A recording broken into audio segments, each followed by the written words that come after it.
Hello guys, welcome back to our channel.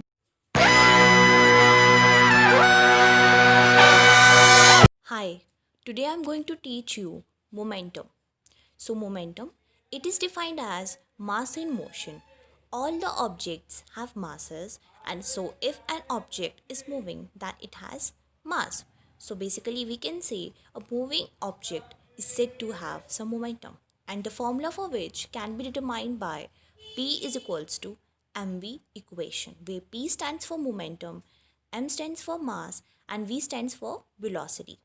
The SI unit of momentum is kg meter per second.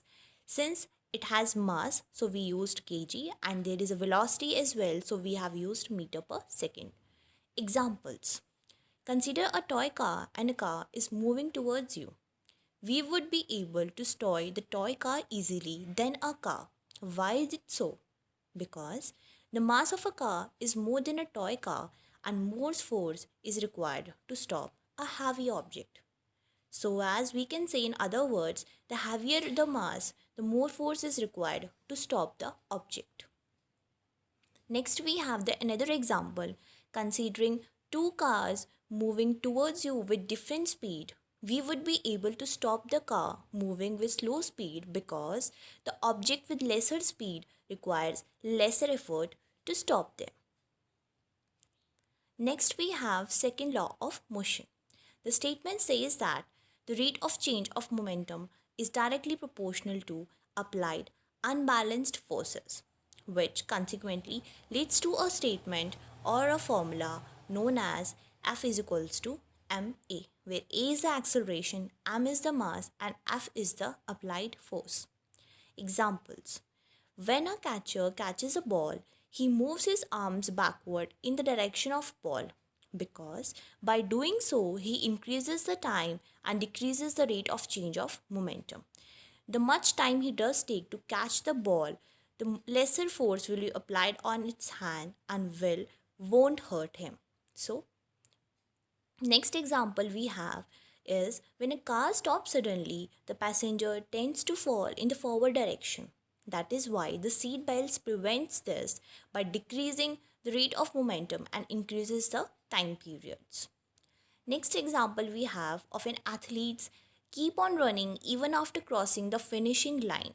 Why is it so? Because by doing so, he decreases the rate of change of momentum by increasing the time period. The more time he does take to in order to run, the lesser force will be required on him and it would be easy for him to stop. Next, I am having the CBSE asked important questions for you. Question number 1. Why does the recoil of a heavy gun on firing not so strong as a light gun using the same cartridges? Answer. For same momentum, the velocity is more for lesser mass, and consequently, the lesser the velocity will be applied on a lesser mass. Question number 2. Name the physical quantity which determines the direction of momentum of an object. Since momentum, it is dependent on mass and as well as the velocity. So the physical quantity for determining the direction of momentum is velocity. Question number 3. Name the factor on which momentum of a body depends. Since the formula suggests that momentum is dependent on mass and the velocity, so these are the two factors, mass and velocity, that are dependent on the momentum. Question number 4. A ball is thrown vertically upward. Why is its momentum at the highest point will be 0? Answer will be 0 because at the highest point it will stop for some time in order to fall backward. So putting in the formula of P is equals to mv, where V is 0, the momentum will turn out to be 0. Question number 5. Is momentum a scalar quantity? Answer.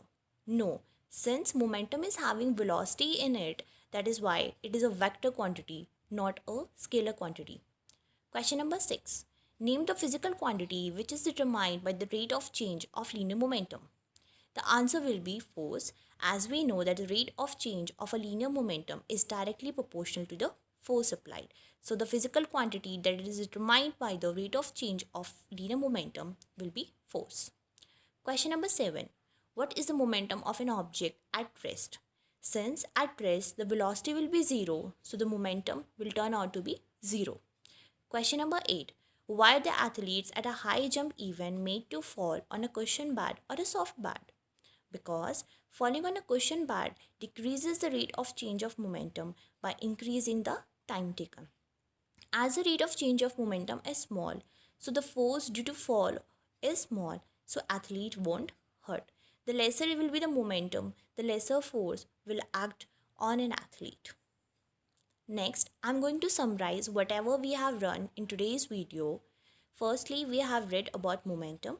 It is a product of mass and velocity, and it is also known as quantity of motion.